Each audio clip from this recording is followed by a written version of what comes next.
আমরা করেছি হচ্ছে এই যে গাই বাছুর বানাবো, মানে গরু বানাতে হয় বাচ্চা।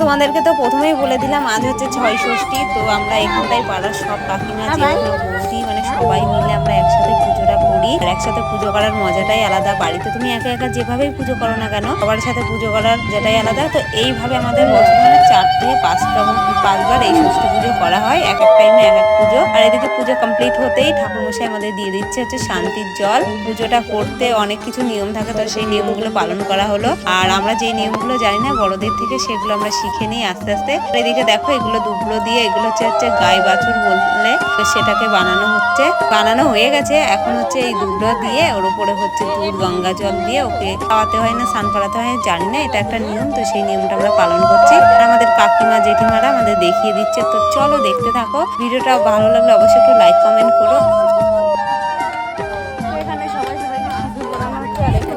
তো এদিকে পুজো কমপ্লিট হতেই আমরা যে যার নিয়মগুলো বাদ বাকি ঠাকুরমশাই চলে যাওয়ার পরে যেগুলো থাকে সেগুলো পালন করছি। আর এখন সবাইকে সিঁদুর পরিয়ে দিচ্ছে। আর এটা হয় প্রত্যেকবার, খুব ভালো লাগে এই রেওয়াজটা, মানে এই নিয়মটা আমার খুবই ভালো লাগে। তো এদিকে সিঁদুর টিঁদুর পরানো কমপ্লিট করার পরে আমরা চলে যাবো হচ্ছে যে যার মতন, মানে আমাদের এখানটায় সবাই দেবে। তো প্রসাদ নিয়ে আমরা আমাদের পুজোর চালনটা নিয়ে চলে যাবো বাড়িতে। তো দেখো সিঁদুর খেলাটা দেখতে বেশ ভালোই লাগছে। পুজো করা হয়ে গেছে। আর এই যে দেখো এখন দেওয়া হচ্ছে প্রসাদ। তো সবাই সিঁদুর মেখে লাল লাল লাল লাল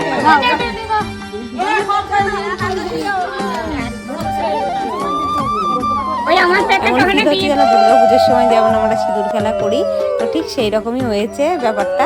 তো চলো দেখো এখান থেকে প্রসাদটা নিয়ে আমরা বেরোবো।